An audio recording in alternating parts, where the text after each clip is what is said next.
राम देव भगवान, अल्लाह खुदा, ईश आदि नाम एक ही शक्ति के हैं। वो कैसा है, कहां है, कैसे मिलता है, किसने देखा है? ये प्रश्नवाचक चिन्ह पूर्ण रूप से हटाने के लिए अवश्य सुनिए जगत गुरु तत्वदर्शी संत रामपाल जी महाराज के अमृत वचन, सर्व पवित्र धर्मों के पवित्र शास्त्रों के आधार पर। नमस्कार दर्शकों, हर एक जीव सुख, समृद्धि और शांति की तलाश में चारों दिशाओं में फिरता है और सुखदायी परमेश्वर को पुकारता है। आज हम आपको ऐसी ही श्रद्धालु का अनुभव सुनाने जा रहे हैं जो सुख की तलाश में थी। ये कहानी है मध्य प्रदेश की रहने वाली ऋतु जी की, जिनके जीवन में अनगिनत उतार चढ़ाव आए। इनका पूरा परिवार अटूट श्रद्धा के साथ सभी देवी देवताओं को मानता था। इनके पिताजी वृंदावन भी जाते थे, लेकिन दुख की बात तो यह है कि इन्हें इन सभी धार्मिक क्रियाकलाप करने से कोई विशेष लाभ नहीं मिला। पिताजी नशा करते थे तो वहीं परिवार में सभी किसी न किसी बीमारी से ग्रस्त रहे थे। एक बार आर्थिक तंगी के कारण इनके पिताजी इंदौर काम के लिए गए, जहां जाना उनके लिए चमत्कारी सिद्ध हुआ। वहां उनकी भेंट होती है संत रामपाल जी महाराज जी के एक शिष्य से। दर्शकों, यहां आपको भी यह जानकर आश्चर्य होगा कि 2013 में संत रामपाल जी महाराज जी से नाम उपदेश ग्रहण करने के बाद इनका अंधकार भरा जीवन प्रकाशमय हो गया। सर्वप्रथम इनको पूर्ण मोक्ष का मार्ग मिला और साथ ही इनकी आर्थिक, शारीरिक व मानसिक स्थिति भी बहुत अच्छी हो गई। मुक्तिदाता संत रामपाल जी महाराज जी की असीम कृपा से इनके पिताजी की नशे की बुरी आदत भी अब छूट चुकी है। चलिए अब आपको सुनाते हैं ऋतु जी के जीवन परिवर्तन की सच्चाई। उनकी आप बताई। नमस्कार जी। सत साहिब। क्या नाम है आपका? मेरा नाम ऋतु है। ऋतु जी, आप कहाँ के रहने वाले हैं? मैं बदरवास, जिला शिवपुरी, MP से आई हूँ। आपने संत रामपाल जी महाराज से नाम दीक्षा कब ली? मैंने संत रामपाल जी महाराज जी से नाम दीक्षा 11 अप्रैल सन 2013 को ली। हम तभी से परमात्मा की भक्ति कर रहे हैं। संत रामपाल जी महाराज से नाम दीक्षा लेने से पहले आप क्या भक्ति साधना करते थे? संत रामपाल जी महाराज जी से नाम दीक्षा लेने से पहले हम सारे 30 त्योहार मनाते थे। ऐसा कोई व्रत नहीं था जो हमने किया ना हो, ऐसी कोई पूजा नहीं थी जो हमने की ना हो। सारे देवी देवताओं की भक्ति करते थे। और मेरे पापा ने जो वृंदावन में एक गुरुजी हैं, उनसे नाम दीक्षा ले रखी थी और लगातार कंटिन्यूस 4 साल मेरे पापा हर पूर्णिमा को वृंदावन, मथुरा वृंदावन में गोवर्धन की परिक्रमा करने के लिए जाते थे। उन्हें परमात्मा की इतनी तलाश थी बहुत ज़्यादा, वो हमेशा हर बार पूरे परिवार को लेके वहाँ जाया करते थे, उनकी भक्ति करते थे, कृष्ण जी को मानते थे और भी जो देवी देवता होते हैं सारी तीज त्योहार सब कुछ करते थे। जो आपने भक्ति साधनाएं की, गोवर्धन की परिक्रमा की तथा अन्य देवी देवताओं की भी भक्ति की, तो इन सभी साधनाओं से आपको क्या क्या लाभ हुए? इनसे हमें, जो पहले देवी देवताओं की भक्ति किया करते थे, उनसे हमें कोई लाभ नहीं मिला। हमारी आर्थिक स्थिति बहुत ज़्यादा कमज़ोर थी, बहुत ही ज़्यादा। मेरे मम्मी पापा 2-2 3-3 दिन तक भूखा रहते थे और मुझे पड़ोस से मांग के खाना खिला देते थे, लेकिन उनके लिए खाना भी नहीं मिलता था। और मेरे भैया भी जो बीमार रहते थे, उनको फीवर रहता था और एक को नींद नहीं आती थी, वो सारी सारी रात जागता रहता था। मेरी मम्मी जो थी वो भी TB की पेशेंट थी, बार बार उन्हें मेडिकल के चक्कर काटने पड़ते थे। और मेरे पापा इतनी ज़्यादा तंबाकू, पाउच, ये बीड़ी पीते थे बहुत ज़्यादा। उनको घर में खाने के लिए कुछ हो या ना हो, लेकिन उनके लिए बीड़ी, पाउच तो ज़रूर होना चाहिए था। वो बहुत ज़्यादा बीड़ी वगैरह, उसकी बहुत ज़्यादा लत लग गई थी उन्हें और हमें कोई भी लाभ नहीं मिल रहा था। हम बहुत परेशान रहते थे। तो जो अन्य देवी देवताओं की आपने साधना की, उनसे आपको कोई लाभ प्राप्त नहीं हुआ, बल्कि हानियां हुई। इसके बाद आपको संत रामपाल जी महाराज के बारे में जानकारी कहाँ से प्राप्त हुई? यही आर्थिक स्थिति का ही वो परेशानी थी, तो इसके चलते मेरे पापा ने, यहाँ पास में बड़ा शहर है इंदौर, वहाँ पे एक अंकल जी रहते हैं, उनके यहाँ पे जाने की सोचा कि वहाँ जाके और अच्छे से पैसे कमाएंगे और हमारी आर्थिक स्थिति फिर शायद अच्छी हो जाएगी, क्योंकि यहाँ पे हमें हमारा काम भी नहीं चलता था। तो मेरे पापा इंदौर गए, वहाँ पे उन्हें एक भगत जी मिले, मोहनदास। उन्होंने मेरे पापा को ज्ञान बताया। वो पहले बदरवास में ही हमारे यहाँ पास में गांव में मंदिर में रहते थे, क्योंकि वो मेंटली डिस्टर्ब थे। तो फिर उन्होंने बाद में संत रामपाल जी महाराज जी से नाम दीक्षा ले ली थी। जब उन्हें पता चला कि वो यहाँ इंदौर में आए हुए यहाँ रहते हैं, तो जब उन्हें पता चला कि उन्होंने ये भक्ति छोड़ के, जो लोक वेद की भक्ति होती है वो छोड़ के उन्होंने संत रामपाल जी महाराज जी से दीक्षा ले ली है, तो वो उन्होंने, पापा ने उनको बहुत कुछ कहा कि बोले आपने कहा ये गुरुजी बना लिए हैं और ये संत रामपाल जी महाराज जी से नाम दीक्षा ले लिया, अपनी देवी देवताओं को छोड़ दिए। उन्होंने पापा ने उनसे बहुत कहा, लेकिन फिर उन्होंने बताया कि आप एक बार मेरे घर पे आना। तो मेरे पापा रात को उनके घर पे गए, अपने काम से निपट के, और उनके घर गए। वहाँ जाके उन्होंने देखा कि उनके घर में कोई तस्वीर नहीं, कोई कुछ नहीं, और एक संत रामपाल जी महाराज जी का उन्होंने घर में दरबार साहिब बना रखा था। पापा वहाँ गए, उन्होंने गेट खोला, अंदर जाके पापा ने देखा, वो उन्होंने बिठाया। तो उन्होंने क्या सोचा कि मतलब उन्होंने ऐसे बर्ताव किए जैसे वो मतलब एकदम, पहले वो मेंटली डिस्टर्ब तो थे ही, लेकिन उन्होंने ऐसे बर्ताव किए जिससे पापा को लगा कि ये पहले तो पागल था ही, अब बोले और ज़्यादा हो गया। मेरी मम्मा ने फ़ोन किया, उन्होंने पूछा कि वो हालचाल पूछे, उन्होंने कहा वो भैया कैसे हैं, तो उन्होंने बोला कि वो पागल तो था ही, बट अब और ज़्यादा पागल हो गया है।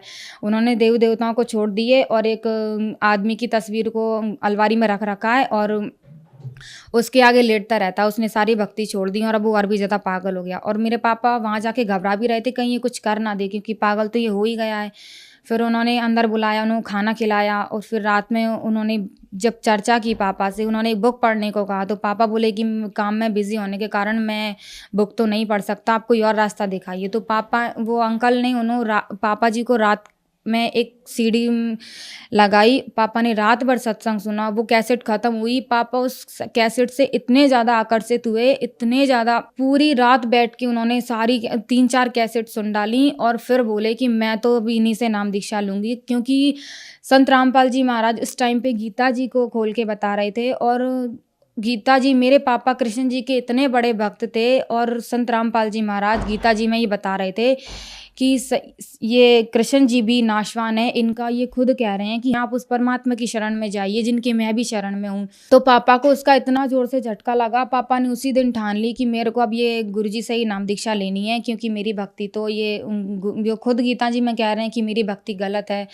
तो मैं कैसे, अब मैं नहीं करूँगा ये भक्ति। और उन्होंने फिर वो घर आए, उन्होंने घर पे हम सबको ज्ञान बताया, परमात्मा की सीढ़ी हमें भी बताई, फिर हमने भी जाना। और तो उसके बाद 8 जनवरी सन 2013 को मेरे पापा ने नाम दीक्षा ली। फिर उसके बाद मेरी ऑल फैमिली जो है उसने नाम दीक्षा ली। सन 11 अप्रैल 2013 को मैंने नाम दीक्षा ली, और ऐसे करके हम परमात्मा की शरण में आए। आपने बताया कि आपने 2013 में संत रामपाल जी महाराज से नाम दीक्षा ली, तो आपसे वहाँ नाम दीक्षा के लिए कितने पैसे लिए गए?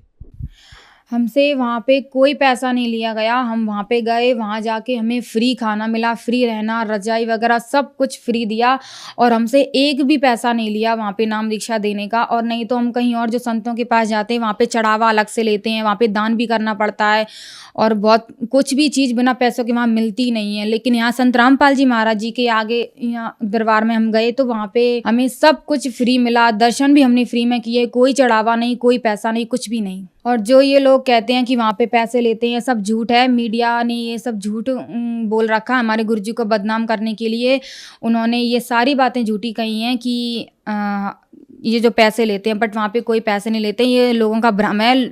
वो लोग इसलिए बोलते हैं कि कोई संत रामपाल जी महाराज जी से नाम दीक्षा ना ले पाए, इसीलिए वो मीडिया में पैसे लेकर झूठ बोलते हैं। संत रामपाल जी महाराज से नाम दीक्षा लेने के बाद आपको क्या लाभ प्राप्त हुए?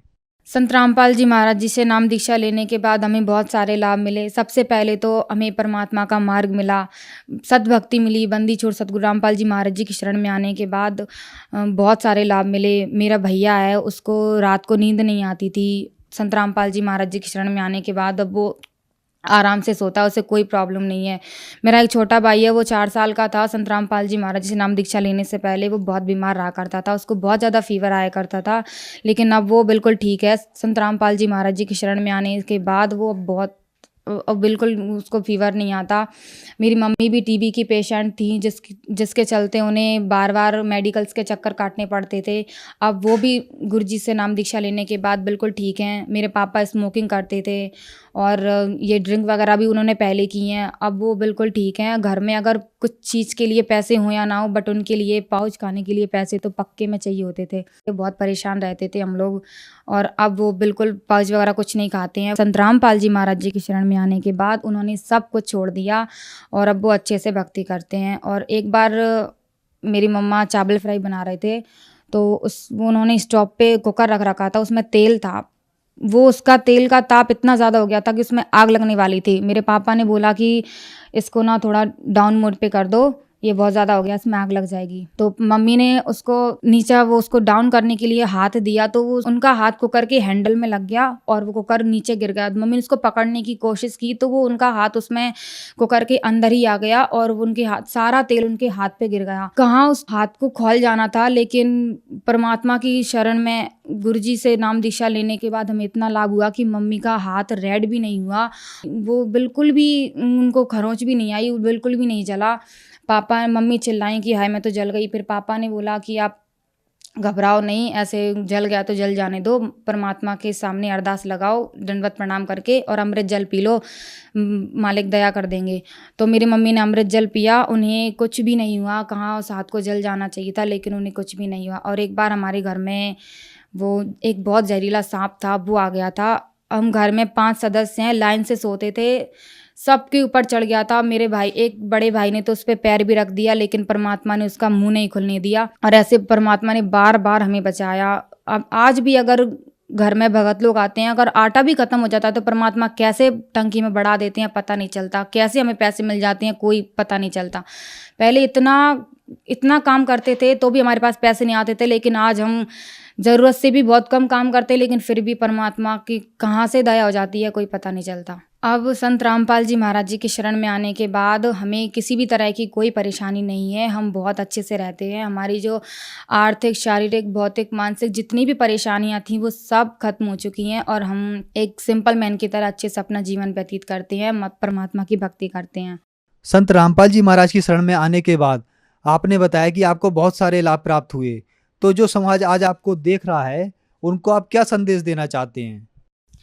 मैं तो उस भगत समाज को, साधक समाज को, जो कि आज मंदिर मस्जिदों में ठोकरें खाते फिरते हैं, मैं उनको यही कहना चाहूँगी कि वो जल्द से जल्द मालिक की शरण में आएँ, क्योंकि ये संत रामपाल जी महाराज जी जो भक्ति बताते हैं बस यही कंप्लीट है। और आप कहीं भी जाओगे वो भक्ति वहाँ पे कंप्लीट नहीं बताते, उनसे आपको कोई लाभ नहीं होने वाला है। यहाँ संत रामपाल जी महाराज जी की शरण में आने के बाद आपको सभी तरह के लाभ मिलेंगे अपना, और सबसे बड़ा लाभ तो मोक्ष का मार्ग मिलेगा, जिसके लिए हमारी जो साधु संतों ने जो प्राचीन में चले गए हैं, वो उन्होंने वर्षों तक तपस्या करके भी उन्हें जो चीज़ नहीं मिली वो यहाँ संत रामपाल जी महाराज जी की शरण में आने के बाद मिलेगी।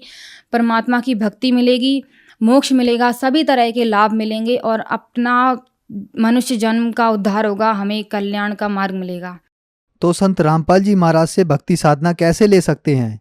संत रामपाल जी महाराज जी के आज कई चैनलों पे सत्संग आते हैं, उनके नीचे जो पीली पट्टी लाइन भी आती है उस पर कई सारे कॉन्टैक्ट नंबर भी दिए होते हैं, आप उन पे कॉन्टैक्ट कर सकते हैं और संत रामपाल जी महाराज जी से नाम दीक्षा लेने का पूछ सकते हैं। वहाँ पे भगत आपको नज़दीक के नामदान सेंटर बता देंगे, वहाँ पे जाके आप नाम दीक्षा ले सकते हैं और अपना कल्याण करवा सकते हैं। क्योंकि परमात्मा बंदी चोर सतगुरु रामपाल जी महाराज बताते हैं कि ये जो मनुष्य का शरीर मिला है ये बहुत अनमोल है और इस मनुष्य जन्म में रह के हमें सिर्फ भक्ति करनी चाहिए, कुछ नहीं करना चाहिए। ये लोग वेद के जो साधन होते हैं ये तो कई और योनि वाले जानवर भी करते हैं, जो हमारे काम होते हैं वो सब करते हैं, संतान उत्पत्ति भी होती है, लेकिन संत रामपाल जी महाराज जी जो भक्ति बताते हैं वो भक्ति मार्ग कहीं नहीं है। ये मनुष्य जन्म सिर्फ भक्ति के लिए मिला है। मीराबाई जी भी कहती हैं कि भजमन चरण कमल अविनाशी, उस तू परमात्मा की शरण में, उसका नाम जप, उससे तेरा कल्याण होगा और ये संसारिक मोह माया को त्याग दे। धन्यवाद जी।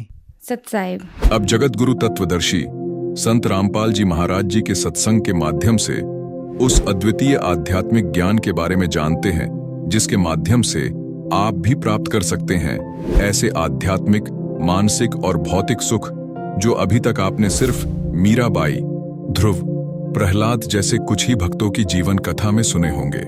अब सुनिए तत्वदर्शी संत के संग शास्त्र अनुकूल भक्ति सत्संग, ऐसा अद्वितीय आध्यात्मिक ज्ञान जिसका है सर्वधर्मों के पवित्र शास्त्रों में प्रमाण। अब पुण्यात्माओं, अब कोई शंका रही आपके कि कौन है इनका दादा, कौन है इन सब की सृष्टि, सबकी उत्पत्ति का जानकार, और परमात्मा बिना सर्वज्ञ नहीं हो सकता, सबको जानने वाला केवल कबीर इज गॉड। अब यहाँ पर दो तो कंसेप्ट क्लियर हो गए कि विष्णु और ब्रह्मा की उत्पत्ति होगी इस काल से और दुर्गा के संयोग से, ये इनके पुत्र। अब तीसरा रह गया शिव। अब यहां अनुवाद करता विचलित हो गया। मूल संस्कृत पाठ में सही लिखा है अब इसने अनुवाद करता केवल हिंदी है इसमें, इसने यहाँ गड़बड़ी कर दी। सोचा कि शिव से शिव की उत्पत्ति लिखूंगा तो मैं पागल कहूंगा, इसने वो टाल मटोल कर दी। परमात्मा कहते हैं चोर चुरावे तुमबड़ी और गाड्डे पानी में, वो गाड्डे हुआ ऊपर आओ न सच्चाई छनी ना। एक चोर ने तुम्बा चुरा लिया, सूखा तुम्बा, ये मतीरा हुआ कर जैसे पेट तुम्बा होता है, बहुत बड़ा एक फल होता है, वो सूख जाता है, उसके अंदर से बीज निकाल देते हैं तो वो सूख कर बिल्कुल एक गेंद जैसा हो जाता, अच्छी बड़ी गेंद जैसा।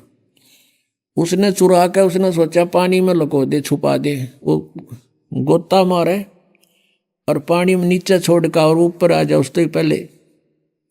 तो कहते हैं चोर चुरावे तुमबड़ी गाड्डे पानी में, वो गाड्डे वो ऊपर आवे न सच्चाई छानी ना।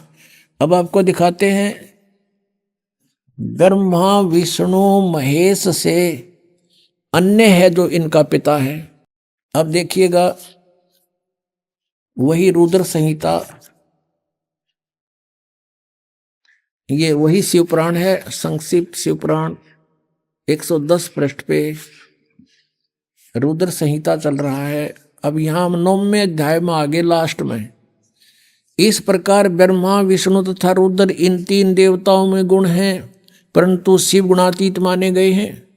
रजगुण ब्रह्मा, सतगुण विष्णु, तमगुण शिव, ये भी सिद्ध हो गया इन तीनों में गुण है, परंतु वो शिव यानी सदाशिव, ये काल रूपी ब्रह्म, ये इन तीनों से अलग है। यहाँ पे रुद्र शब्द लिख के इन्हें फेर गड़बड़ी कर दी, इन्हें सोचेंगे रुद्र तो अलग है कोई, आगे इसका कंसेप्ट और क्लियर कर दिया।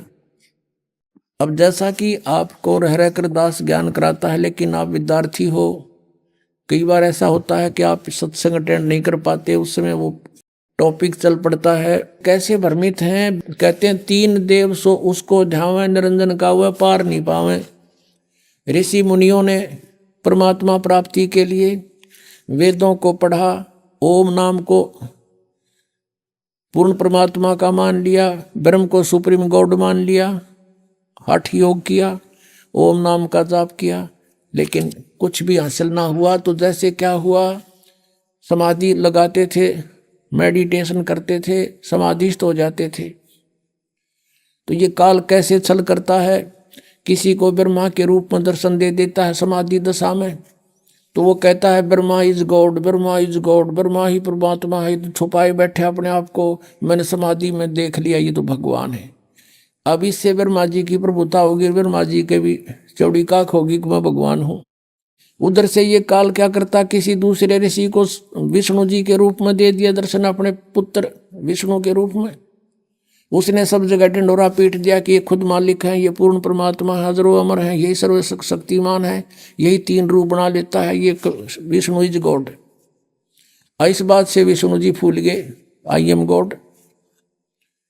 किसी को अपने पुत्र शिव के रूप में दर्शन दे दिए तो उसने शिव जी को सर्वेश्वर बता दिया, महेश्वर मृत्युंजय काल सर्वेश्वर बता दिया। इसी बात के भ्रम से एक बार ब्रह्मा ने कहा विष्णु जी को जा करके, मैं तेरा बाप, तू खड़ा होकर मेरा सत्कार नहीं करता। विष्णु जी कहते मैं तेरा बाप, तू मेरी नाभि कमल से उत्पन्न हुआ है। ब्रह्मा कहता मैं सारी सृष्टि का रचने वाला हूँ, तू मेरा पुत्र है। इस बात पर गुट बाज गया, दोनों का झगड़ा हो गया। तो जब काल ने ब्रह्म ने देखा कि ये तो लड़ मरेंगे, उन्होंने उसके बीच में एक पिलर खड़ा कर दिया, तेजों में स्तंभ। ये लड़ना छोड़ गए, उसकी ऊपर नीचे ढूंढने लगे, खोज करने लगे इसका एंड कहाँ है। कहीं एंड ना मिल रहा, ब्रह्मा ने झूठ बोल दी। वो तो एक लंबी कहानी हम बताते हैं। फिर क्या हुआ कि ये काल आ गया सदा शिव रूप में, अपने पुत्र के रूप में प्रकट हो गया, शिव के रूप में। और इन दोनों से कहा कि यू आर नॉट गॉड, तुम परमात्मा नहीं हो, तुम्हें भ्रम हो गया, तुम अपने आप को ईश समझते हो। इस तुम्हारी ये फड़क निकालने के लिए, भ्रम निवारण करने के लिए मैं आया हूं। इसके लिए आपको विद संस्कृत दिखानी पड़ेगी। या शिव पुराण देखिएगा, ये प्रथम भाग है शिव महापुराण, हिंदी टीका सहित। श्री शिव महापुराण विद्या अवरिधि पंडित ज्वाला प्रसाद जी मिसर कृत हिंदी टीका सहित, खेमरा श्री कृष्णदास प्रकाशन बंबई, इतने से। अब हम इसमें थोड़ा सा लिंक देखेंगे। एक बार ब्रह्मा और विष्णु का युद्ध हो गया। अब यहां इसके 11 पृष्ठ पे विद्वेश्वर संहिता, विद्वेश्वर संहिता भाग 1 अध्याय 6 में नंदीकेश्वर बोले, नंदीकेश्वर यानी शिव का वाहन बताते हैं। इस काल रहता है इन्हीं रूप में। हे योगेंद्र, आगे एक समय विष्णु भगवान शेष सैया पर अपने गरुड़ादि पार्षदों से संयुक्त लक्ष्मी सहित शयन करते थे, विश्राम कर रहे थे। उस समय ब्रह्म ज्ञानियों में श्रेष्ठ ब्रह्मा जी अपनी इच्छा से वहां आए और सब प्रकार सुंदर सेज पर शयन करते हुए कमल लोचन विष्णु जी से पूछने लगे, तुम कौन हो? मुझे देखकर अभिमानी पुरुष के समान शयन करते हो, सोए पड़े हो। हे वत्स, हे बेटा, उठो, देखो मैं तुम्हारा स्वामी आया हूं। ब्रह्मा जी बोले, बेटा खड़ा हो, देख मैं तेरा स्वामी आया हूं। आए हुए गुरु को देखकर जो अभिमान करता है उस द्रोही मूढ़ का, मूर्ख का प्रायश्चित होना उचित है। यह सुनकर विष्णु जी के अंतर में तो क्रोध हुआ, ऊपर अंदर तो छो उठा पर ऊपर ना दिखाया तुरंत बाहर, परंतु बाहर से शांत रहे और बोले, बेटा, बोले वत्स, तुम्हारा मंगल हो, बैठो, इस आसन पर विराजो। इस समय तुम्हारा नेत्र कुटिल और मुख बांका क्यों हो गया? क्योंकि छो मारे गुस्सा हो रहा था ब्रह्मा को। ब्रह्मा जी बोले, वत्स विष्णु, ये बेटा विष्णु, तुमको समय के प्रभाव से अभिमान है। हे पुत्र, मैं तुम्हारा रक्षक और जगत का पिता मैं हूं। विष्णु जी बोले, ये तो सब जगत मुझ में स्थित है, तुम चोर के समान किस प्रकार अपना कहते हो? तुम मेरी नाभि कमल से उत्पन्न हुए हो, इससे मेरे पुत्र हो, मुझे पुत्र कहना व्यर्थ है। नंदीकेश्वर बोले, इस प्रकार ब्रह्मा विष्णु दोनों ही रजोगुण से मुग्ध होकर विवाद करने लगे। मैं श्रेष्ठ हूं, मैं स्वामी हूं, ऐसा कहकर एक दूसरे को मारने की इच्छा से युद्ध करने में उत्सुक हुए। और तब संपूर्ण देवता विमान में बैठकर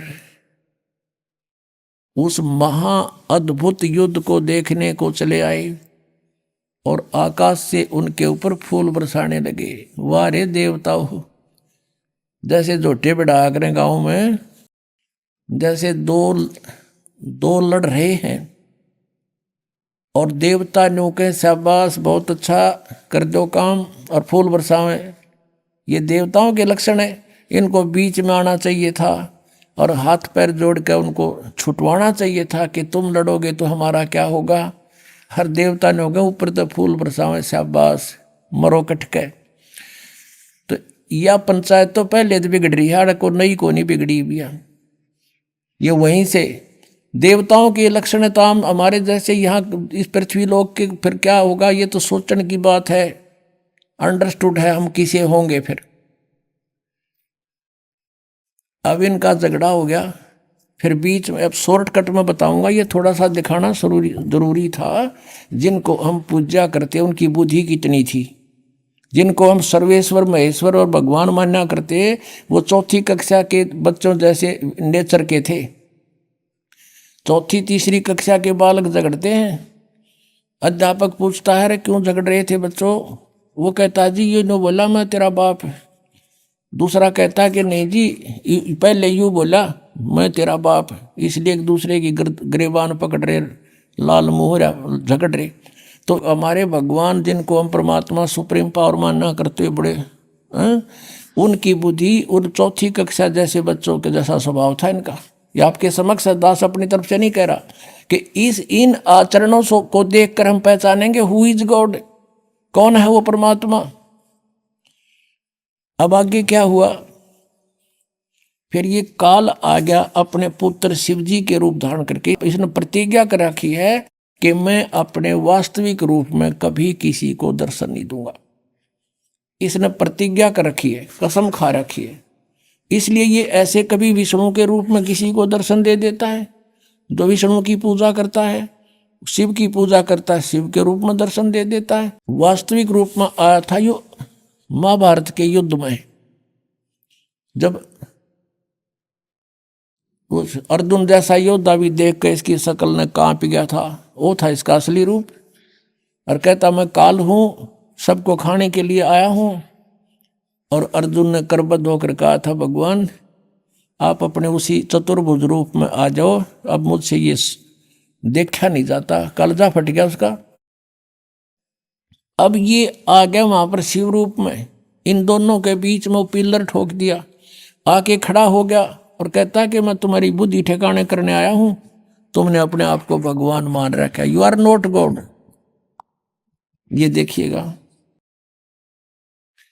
अब ये है पृष्ठ नंबर 17 पे, पहले हमने 11 पर पढ़ा था। विद्वेश्वर संहिता अध्याय 9। उन दोनों की अज्ञानता और वैर को दूर करने के अर्थ दोनों से कहा। किसने? उस सदा काल रूपी ब्रह्म ने, सदा शिव जिसको कहते हैं, इनके पिता ने क्या कहा? मेरे सकल और निष्कल भेद से दो रूप हैं, परंतु और ईश्वर नहीं। इस कारण से उनके दो रूप नहीं हो सकते। पहले सतम रूप यानी वो पिल्लर रूप में खड़ा हो गया था, और पीछे मूर्तिमान रूप धारण किया। इसमें ब्रह्म निष्कल है और ईश्वर रूप सगुण है। यह मेरे दोनों रूप सिद्ध हैं, दूसरे किसी के नहीं। और देखो कमाल करते नहीं हो सकते। इस कारण तुम दोनों को अथवा दूसरों को ईश्वरत्व की प्राप्ति नहीं हो सकती। तुमने जो अज्ञानता से अपने को ईश यानी भगवान मान लिया, ये बड़ा ही अद्भुत हुआ। उसको दूर करने को ही मैं रण स्थान में आया। तुमने जो अज्ञान से ब्रह्मा और विष्णु को कह रहे हैं, उनके पिता ये काल, अपने को ईश मान लिया। तुम ईश नहीं हो, यू आर नॉट गॉड। ये बड़ा ही अद्भुत हुआ। उसके दूर करने को ही मरण स्थान में आया। अब तुम अपना अभिमान त्याग कर मुझ ईश्वर में अपनी बुद्धि लगाओ। मेरे ही प्रसाद से लोक में सब अर्थ प्रकाश करते हैं। अब देखो ये स्पष्ट करता है, मैं ही परब्रह्म हूं। अब ये मूर्ख बनाने की चेष्टा कर रहा है। मैं ही परब्रह्म हूं, मेरा ही सकल कल अकल रूप है। ब्रह्म होने से मैं ईश्वर हूं। अनुग्रह आदि कि मेरा कर्तव्य है। सर्वव्यापी होने से मैं जगत के वर्धक होने से मैं ब्रह्म हूँ। हे ब्रह्म केशव, समतव और व्यापकत्व होने से मैं आत्मा हूँ। मैं इस सब का ईश हूँ। यह मेरा है, मेरे अतिरिक्त, मेरे सिवाय किसी दूसरे का नहीं है। प्रथम तो ब्रह्म तत्व के ज्ञान के निमित्त निष्कल ब्रह्म का परार दूर भार हुआ। अब हम अगले पृष्ठ पर देखते हैं, 18 पृष्ठ पे। अब यहां देखिएगा नीचे, हे पुत्रो। अब ये काल कह रहा अपने दोनों पुत्र ब्रह्मा और विष्णु को, हे पुत्रो, यह कृत आपने तप से प्राप्त किए हैं। कौन से कृत, कौन सी जॉब? उत्पत्ति और सतिथि, सृष्टि। देखो, हे पुत्रो, यह कृत आपने तप से प्राप्त किए हैं, जो कि सृष्टि, उत्पत्ति और पालन कहता है। 100 मैंने प्रसन्न होकर तुम्हें दिए हैं। इसी प्रकार दूसरे दो कृत। अब देखो सारा कंसेप्ट क्लियर हो गया। अब वक्ता है ये काल, और कहते हैं 2 कृत और रुद्र और महेश को प्रदान किए हैं। अब 2 तो ऊपर हो गए पुत्रों, 2 तो ये ऊपर थे, और अब ये 2 ये हो गए रुद्र और महेश। इनसे अलग है यो बोलने वाला, इनका पिता। इतना ही कंसेप्ट क्लियर करना था अपन, यहाँ और आगे नहीं। और थोड़ा सा और दिखा देता हूँ आपको। अब यहाँ देखो 19 पृष्ठ पे ये सिद्ध होगा कि गीता ज्ञान भी यही दे रहा था। 19 पृष्ठ है ये, विद्वेश्वर संहिता ही चल रही है ये, अध्याय 10 में। अब यहाँ ये बता रहा है, हे सौम्य, मेरे ज्ञान से विमुख होने से तुम्हें अज्ञानता आ गई। मेरा ज्ञान होने से ऐसा नहीं होता, ज्ञान और रूप महेश के तुल्य हो जाता। इस कारण उस ज्ञान की सिद्धि के निमित्त ओंकार नामक मंत्र जप करो, यही अभिमान को दूर करने वाला है। सोई निज मंत्र उपदेश करते हैं, ये ओंकार मेरे मुख से उत्पन्न होने से मेरे ही रूप का बोधक है। यानी ओम मंत्र कहता मेरा है, महामंगल करने वाला है, यह वाचक है, मैं वाच्य हूँ, यह मंत्र मेरा आत्मा है, इसके स्मरण से मेरा स्मरण होता है। उत्तर की ओर के मुख से अकार, पश्चिम के मुख से उकार, दक्षिण के मुख से मकार, पूर्व के मुख से बिंदु और मध्य के मुख से नाद उत्पन्न हुआ है। इस प्रकार 5 प्रकार से निर्गत हुआ, यह सब एक होकर ओम ऐसा एक अक्षर हो जाता है। इससे सिद्ध हो गया कि ओम मंत्र का जाप इस ब्रह्म का है, ब्रह्मा विष्णु महेश के पिता का है, और यही एक अक्षर हो जाता है। और यह सब नाम रूपात्मक वेद भूत दोनों कुल अर्थात स्त्री पुरुष भेद से भौतिक शरीर वर्ग से 2 का भेद वाला है, वह इसी मंत्र से व्याप्त है और शिव शक्ति का बोधक है। इसी ओंकार से सब जगत का बोधक प्रणव उत्पन्न हुआ है। अक्षर आदि के क्रम से अर्थात आकार से, नकार से, उकार से, मकार से, सी से, बिंदु से, वा से प्रकट हुआ है। और इसी 5 अक्षर से 5 भेद से मात्र का आकार, अलंकार, ये सारा कुछ इनका सब का मूल कहते हैं ये ओम है। इन सब मंत्रों का ये ओम अक्षर है, और ओम एक अक्षर है। इसमें ओम नमः शिवाय कहीं पर भी मूल पाठ में नहीं है। इसमें यहाँ से शुरू होता है कि एकीभूत होकर के ये ओम इति एक अक्षर अभवत भवत, ये एक अक्षर हो जाता है, नथिंग एल्स। अब यहाँ जो ओम एक अक्षर है, गीता जी अध्याय नंबर 8 के श्रीमद् भगवत गीता अध्याय नंबर 8 के श्लोक नंबर 13 में कहा कि ओम इति एकाक्षरम ब्रह्म व्यवहारन माम अनुसमरण यह प्रयाति तदंदेहम सयाति परमाम गतिम। माम ब्रह्म, मुझ ब्रह्म का केवल एक ओम मंत्र है। ओम एक अक्षर का ये ओम मंत्र है, एक अक्षर, नथिंग एल्स। और जो उच्चारण करके सिमरण करता हुआ यह प्रयाति तदंदेहम, जो शरीर त्यागते समय तक इसका सुमन करता हुआ जाता है, सयाति परमाम गतिम, ओम से मिलने वाली परम गति उसको प्राप्त होती है। ओम से परम गति क्या होती है? ब्रह्मलोक प्राप्ति। 8वें अध्याय के 16वें श्लोक में कहा कि ब्रह्मलोक पर्यंत भी जन्म मृत्यु के अंदर है। अब हम अपने उस टॉपिक पर आते हैं कि इसलिए गीता जी अध्याय नंबर 18 के श्लोक नंबर 62 में गीता ज्ञानदाता कहता है कि तू सर्वभाव से उस परमेश्वर की शरण में जा, उसकी कृपा से तू परम शांति को और सनातन परम धाम को प्राप्त होगा। श्रीमद् भगवद गीता अध्याय नंबर 17 के श्लोक 23 में कहा कि ओम तत्सत इति निर्देश है ब्रह्मण त्रिविध समर्थ है। ब्रह्मण माने सच्चिदानंद घन ब्रह्म, परम अक्षर ब्रह्म, पूर्ण परमात्मा सतपुरुष का ओम तत्सत 3 मंत्र का जाप है, नथिंग एल्स। श्री गीता जी में और दूसरा मंत्र नहीं है ओम के अतिरिक्त। और ये 3 मंत्र का जाप गीता ज्ञानदाता कहता मैं नहीं जानता। चौथे अध्याय के 34वें श्लोक में कहा कि उस तत्व ज्ञान के अंदर वो सब विस्तार से कहा गया है, जो चौथे अध्याय के 32वें श्लोक में बताया है कि सच्चिदानंद ब्रह्म की वाणी में वो बोला गया है, वो तत्व ज्ञान है। उस तत्व ज्ञान को तू तत्वदर्शी संतों के पास जाके समझ। इससे सिद्ध है गीता ज्ञानदाता भी इस मंत्र से परिचित नहीं है। तो कहने का भाव ये है कि गीता जी के अंदर न हरे राम हरे कृष्ण, न सीताराम राधे श्याम, राम राम राधे श्याम सीताराम, और न ही ये ओम नमः शिवाय, और न ही ओम भगवते वासुदेव नमः। तो ये सारे मनमाना आचरण है ये मंत्र। गीता जी अध्याय नंबर 16 के श्लोक नंबर 23 में कहा कि शास्त्र विधि को त्याग कर जो मनमाना आचरण करते हैं उनको कोई लाभ नहीं होना, ना उनको सुख हो, ना उनकी गति हो, ना उनको कोई सिद्धि प्राप्त हो, यूजलेस।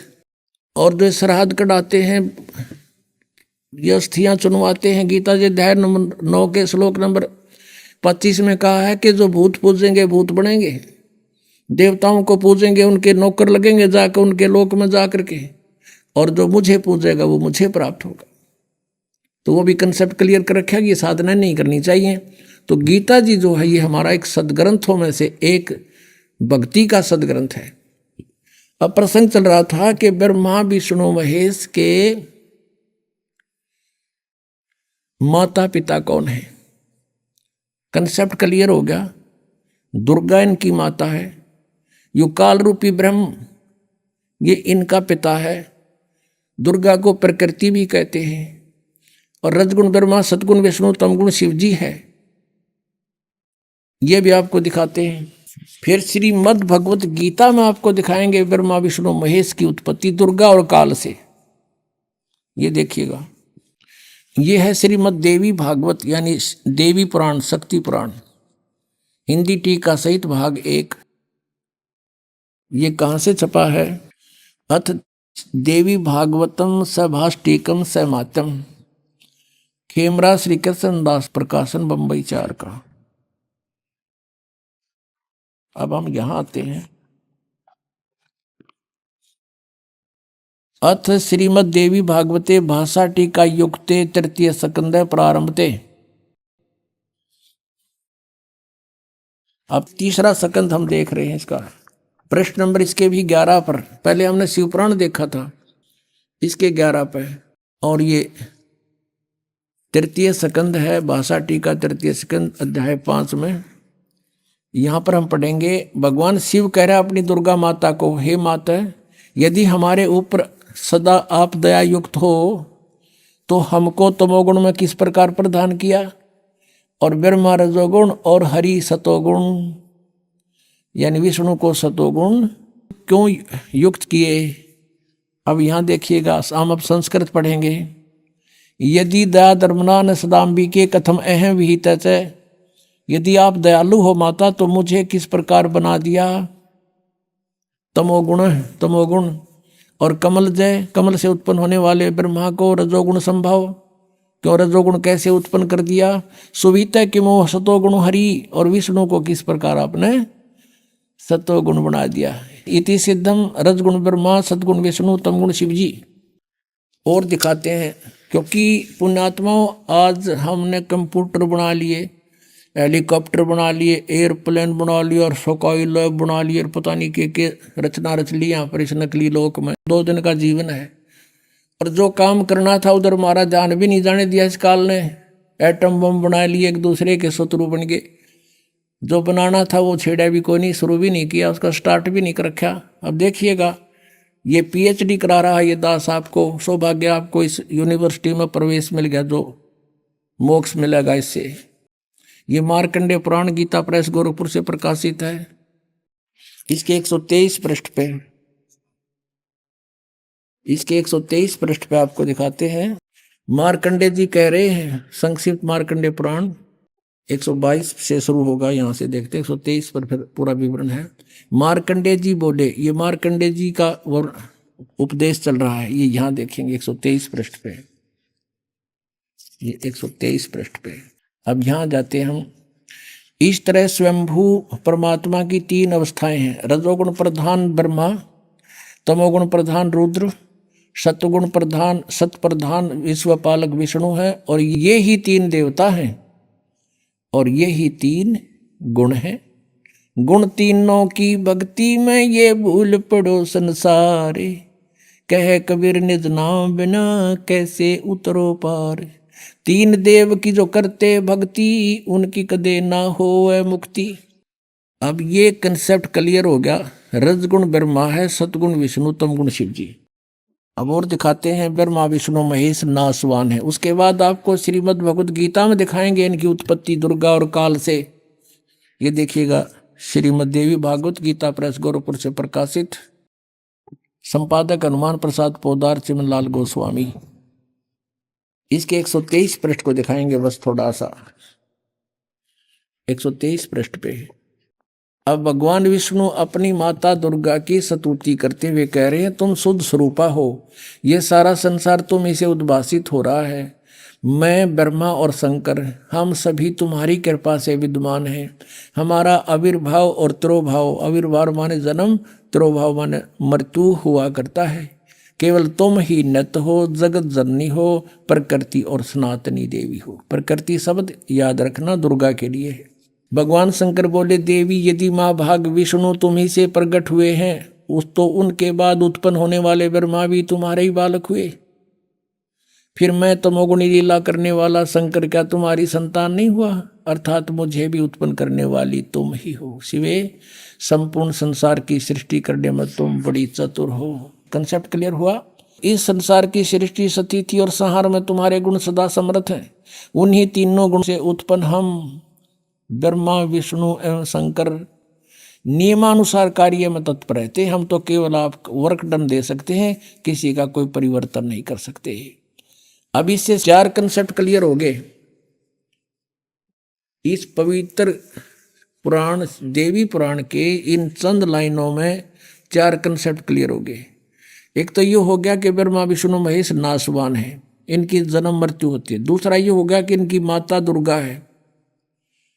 और तीसरा ये हो गया रजगुण ब्रह्मा, सतगुण विष्णु, तमगुण शिव जी। और चौथा ये हो गया कि ये केवल वर्क डन, जैसा कर्म करोगे वैसा ही दे सकते, इसमें कोई परिवर्तन नहीं कर सकते। और 5वां ये भी हो गया कि दुर्गा को प्रकृति भी कहते हैं। अब देखिएगा, पवित्र श्रीमद् भगवत गीता, गीता प्रेस गुरुपुर से प्रकाशित है। जयदयाल गोविंद का इसके अनुवादक है। अब 14वें अध्याय के 3 श्लोक ये कंसेप्ट क्लियर कर देंगे।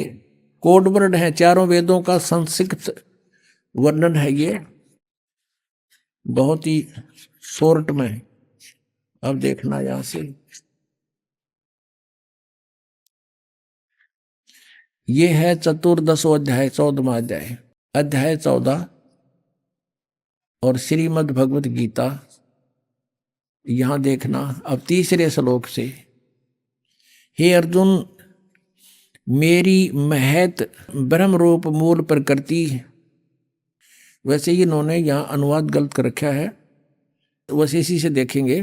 प्रकृति सर्वभूतों की, सभी प्राणियों की योनि अर्थात गर्भाधान स्थान है, और मैं उस योनि में चेतन समुदाय गर्भ को स्थापन करता हूँ।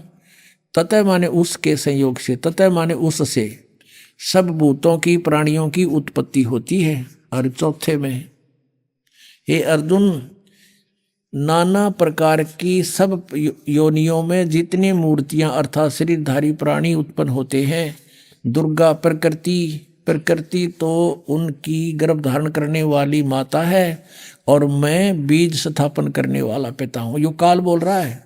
और 5वें में स्पष्ट कर दिया है, हे अर्जुन, सतगुण रजगुण तमगुण ये प्रकृति से उत्पन्न, दुर्गा से उत्पन्न तीनों गुण, रजगुण ब्रह्मा, सतगुण विष्णु, तमगुण शिव जी, प्रकृति से उत्पन्न ये तीनों गुण अविनाशी जीवात्मा को शरीर में बांधते हैं। अब काल ने पल्ला झाड़ दिया कि ब्रह्मा विष्णु महेश इन जीवात्मा को कर्मानुसार यहाँ बांधे बैठे हैं। अपने आत्मा ये है, इसको कहते हैं तत्व ज्ञान, और उसको सतगुरु कहते हैं जो सदग्रंथों को अच्छी तरह समझा और समझा दे। और पुण्यात्माओं, सौभाग्य आपका, आप बहुत पहले आ गए इस मालिक के चरणों में। ये पुण्यात्मा जो टोल के टोल, झुंड के झुंड नकलियां के फंसे पड़े हैं, उनको जो भी सच्चाई का पता लगेगा, रोएंगे बैठ के कर्माने। अब देख कैसा जुल्म किया इन्होंने हमारे साथ, हम बर्बाद कर डाले इन नालायका ने, अपना कर्म बिगाड़ा और हम काल के जाल में फंसा दिए। पुण्यात्माओं, यहाँ पैर टेकने जगह नहीं रहेगी, वो दिन दूर नहीं है। आज कोई पागल नहीं है। जब हम अपने स्वार्थ के लिए सब कुछ कर सकते हैं, तो क्या परमात्मा पाने के लिए उन नकलियों को नहीं छोड़ देंगे? जिस दिन उनको ज्ञान हो जाएगा, एक भी ढूंढा नहीं पाओगे उनके पास। वो एकले बैठे पाओगे क्या? उनके परिचर पाओगे उड़े बैठे, बाकी सब आ गए होंगे यहाँ पर। एक गांव में एक अंधा था, अंधा, वो बाहर से आता था, और वहाँ क्या करता था, वो भजन सुनाया करता, रागनी रुगनी गाता था, इंटरटेनमेंट कराता था। उसके बदले में उसने कुछ पैसे दान हो जाते थे, वो हफ्ते 10 दिन में आ गड्ढा करता उड़े। तो उनको क्या हुआ, एक बार उन व्यक्तियों ने सोचा भाई यो तो 10वें दिन आले है और ये सिर में दर्द करे। तो उन्होंने कहा कि सूरदास आज तो बहुत घने व्यक्ति आवेंगे और तेरे बाहर व्यवस्था करनी पड़ेगी। कहा अच्छा भाई बाहर कर देता है। वो बाहर बनी में जंगल में ले जाकर उड़ा खड़ा कर दिया। वो अगले सूरदास इब तू आप सुना दे 4 बोल और देख जनता बहुत आगी है और तू बोलने जाइए डटिए ना, नहीं तो बीच में उठ जाएंगे। और देख कति सन्नाटा छा रहा है ना, बहुत इंटरेस्टेड है तेरी बात सुन। उसने उड़ा खड़ा करके वो 5-4 थे वो चले गए। वो एक लाए बांडे खड़ा। तो वहाँ एक रास्ते चलता व्यक्ति आ गया। वो कहने लगा रे गाने वाले रुकना जरा। वो कुछ देर तक बोला नहीं, गाता रहा। फिर बोला रे भले आदमी तने मैं पाया रास्ता बताने, ये कितने बैठे इनसे पूछ ले। ने बोला तेरा फूफा बैठा है, एकला बांडा खड़ा। तो इन गेला वाह बनेगी एक दिन इन सारे संतां के लिए, सारे बाजाओंगे यहाँ पर। अपना आत्माओं परमात्मा ने आपके ऊपर रहम किया है। ये अब ये कंसेप्ट क्लियर हो गया कि पूर्ण परमात्मा कबीर परमेश्वर है, जो सारी सृष्टि के रचना को स्वयं ही ठीक बताता है।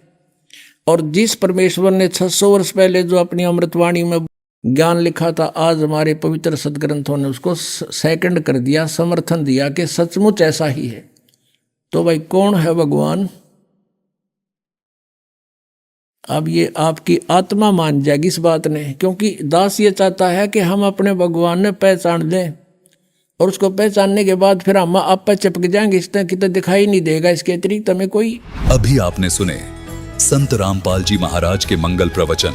आइए अब सुनते हैं संत रामपाल जी महाराज से नाम दीक्षा लेकर सतभक्ति करके अद्भुत लाभ प्राप्त करने वाले अनुयायी के विचार।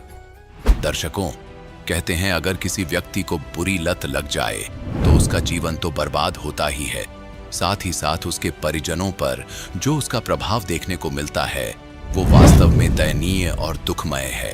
कुछ ऐसी ही अनसुनी दुखद सी दास्तां रही है कीर्ति शर्मा जी की, जो पेशे से शिक्षिका हैं और मुंबई महाराष्ट्र की रहने वाली हैं।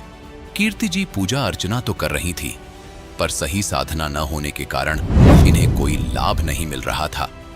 इनके घर की स्थिति बहुत खराब हो चुकी थी, जिसे सुनकर आपकी भी आंखें नम हो जाएंगी। इनके पति बुरी आदतों से इतने घिर चुके थे कि अपना सब कुछ लुटा दिया। जुए की लत ने इनका घर-बार और हर खुशी छीन ली, यहां तक कि इनके पास दूध लेने तक के लिए भी पैसे नहीं हुआ करते थे। इतनी दुखद परिस्थिति थी कि जिसे साझा करते हुए कीर्ति जी की आंखों से आंसू नहीं रुके। इन सब कठिनाइयों में कहते हैं भगवान ही एकमात्र सहारा होता है। वहीं भगवान भी कीर्ति जी के जीवन का सहारा बन गए। पूर्ण परमात्मा के स्वरूप तत्वदर्शी संत रामपाल जी महाराज जी से नाम उपदेश ग्रहण करने के बाद इनके पति की जुए की लत भी छूट गई, आर्थिक स्थिति ठीक हुई, शारीरिक लाभ मिले और सही भक्ति साधना मिली। संत जी की कृपा से इन्हें ऐसे अद्भुत लाभ मिले हैं जिनका गुणगान करते हुए आज कीर्ति जी थकती नहीं है। सुनिए कैसे इन्होंने अपने जीवन के दुखों से निजात पाई और इनके घर में खुशियों की बौछार आई। जी नमस्कार। नमस्ते। क्या नाम है आपका? कीर्ति शर्मा। कीर्ति जी कहाँ से आए आप? मैं महाराष्ट्र मुंबई से हूँ और मैं टीचिंग लाइन में हूँ। संत रामपाल जी महाराज से कब जुड़े आप? इनसे मैं संत रामपाल जी महाराज से मैं 9 फरवरी 2017 को जुड़ी हूँ। यदि आपसे कारण पूछा जाए कि आपने संत रामपाल जी महाराज से नाम दीक्षा ली क्यों, तो क्या कहेंगे?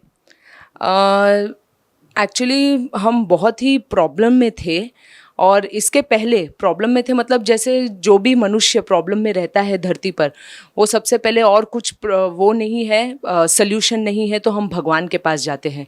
उसी तरह हम भी जो दुनिया में जो अभी तक चली आ रही है प्रथा, मूर्ति पूजा वगैरह है, हम वही कर रहे थे।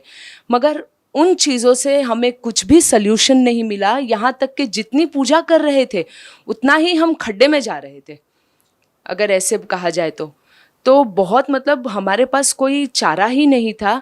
और तभी ऐसा हो गया जैसे संत रामपाल जी महाराज ने ही हमें बताया है कि बेटा तू मेरी राह पे आ जाओ। यदि आपसे पूछा जाए कि आपको परेशानियां क्या थी, संत रामपाल जी महाराज के शरण में आने की आखिर आपको जरूरत क्या आन पड़ी, ऐसी क्या परिस्थितियां हुई कि आपको संत रामपाल जी महाराज से नाम दीक्षा लेने की जरूरत पड़ी?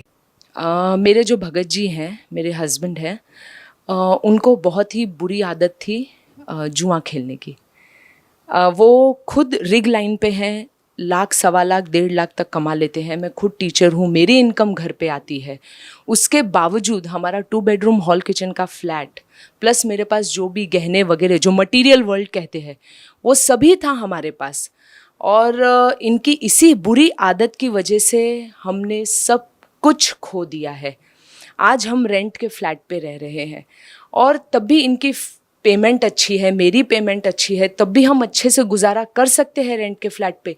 तब भी हमारे पास पैसे नहीं बचते हैं, जैसे आते हैं वैसे ही चले जाते हैं।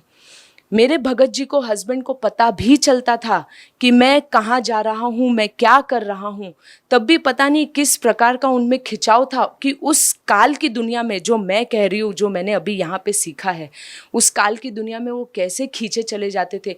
उन्होंने मेरी कसम ली, मेरे बच्चे की कसम ली, मगर कुछ फ़ायदा नहीं था। मगर जब से, जिस दिन से हमने 9 तारीख से जो नामदान लिया है, 10वें दिन से मेरे भगत जी ये बोल रहे कि कीर्ति मुझे वहाँ पे जाने की इच्छा भी नहीं होती है, वहीं लॉटरी खेलने के लिए। हमारे पास दूध लेने के लिए भी पैसे नहीं थे।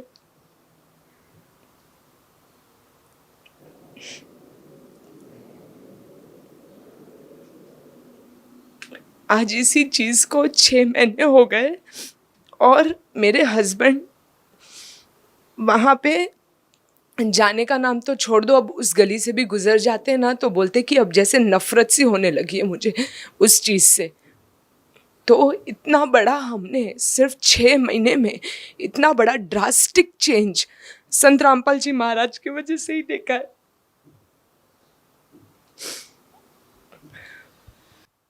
आपको लगभग 6 महीने ही संत रामपाल जी महाराज से नाम दीक्षा लिए हुए हैं, तो आपकी आर्थिक स्थिति में इतना सारा बदलाव कैसे हुआ? पहली बात तो जहाँ जो कमाए हुए पैसे हमारे चले जाते थे वो बचने लगे हैं। लोन वगैरह, कर्जा वगैरह है, अभी भी है, मगर जो हम पूरी तरह जो डूब रहे थे ना पानी में, मेरे गुरुजी ने हमें यहाँ तक उठा लिया है। कम से कम हम सांस ले सकते हैं, सुकून से जी रहे हैं।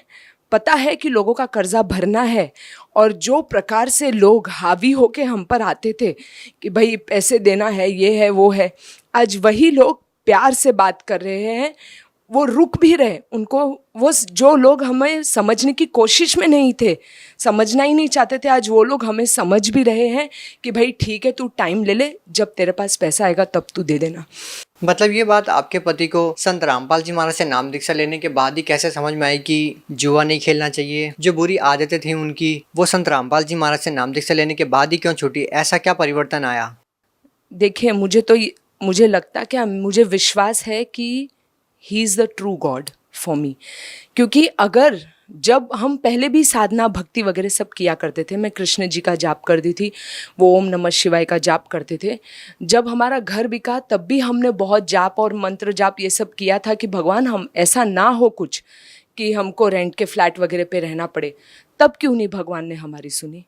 तब तो हमारा सब सत्यानाश हो गया। और रामपाल जी महाराज के पास आने के बाद से इतना सुकून, मतलब जो भी कर्जा वगैरह है वो धीरे धीरे ख़त्म हो रहा है, मन को सुकून मिल रहा है। टेंशन, मुसीबतें आती मगर कैसे निकल जाती है पता ही नहीं चलता है, बड़ी आसानी से, हंसते खेलते। और टेंशन जैसी तो कोई चीज़ ही नहीं लग रही है अभी हमें। अब बस ऐसे ही लगता है कि हमें बस भक्ति करना है और भगवान है ऊपर करने का।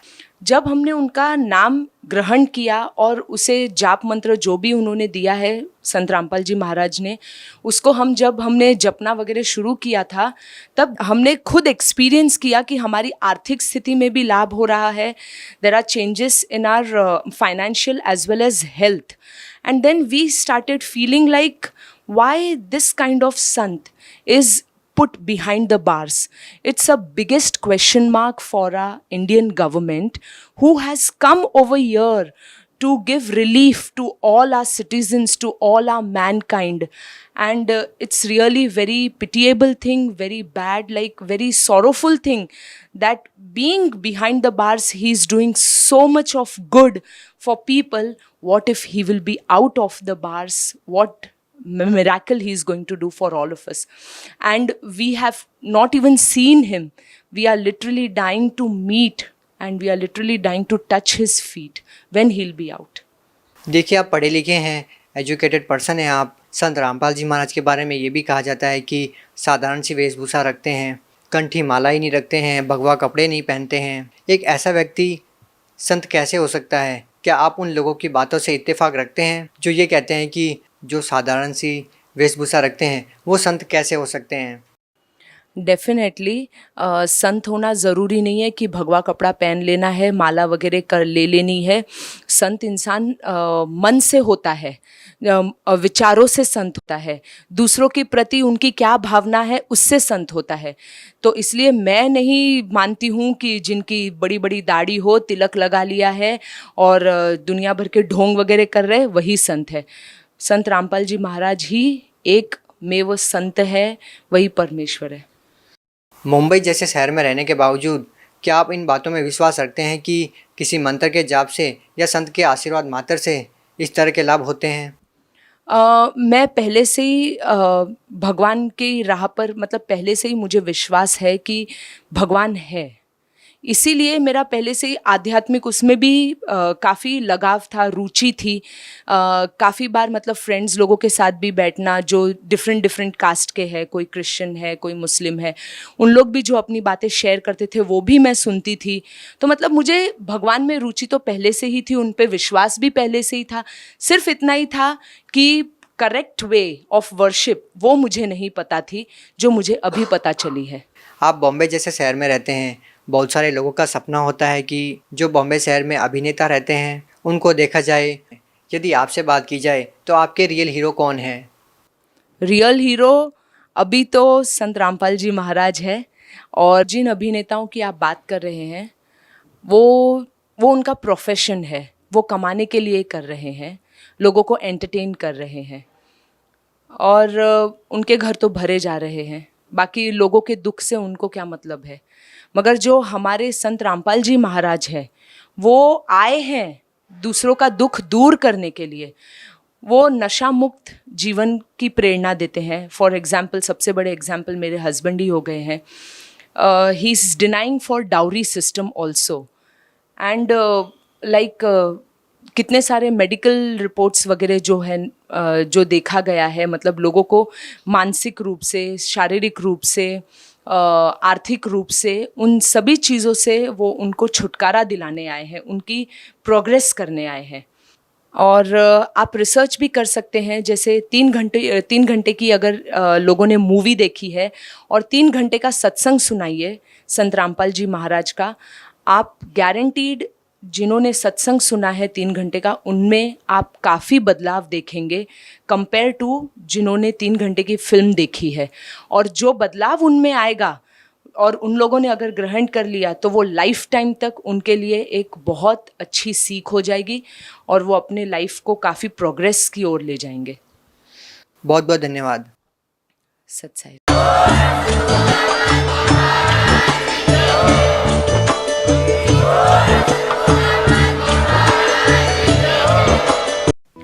आप सुन रहे थे जगत गुरु तत्वदर्शी संत रामपाल जी महाराज के मंगल प्रवचन। अधिक जानकारी के लिए संपर्क करें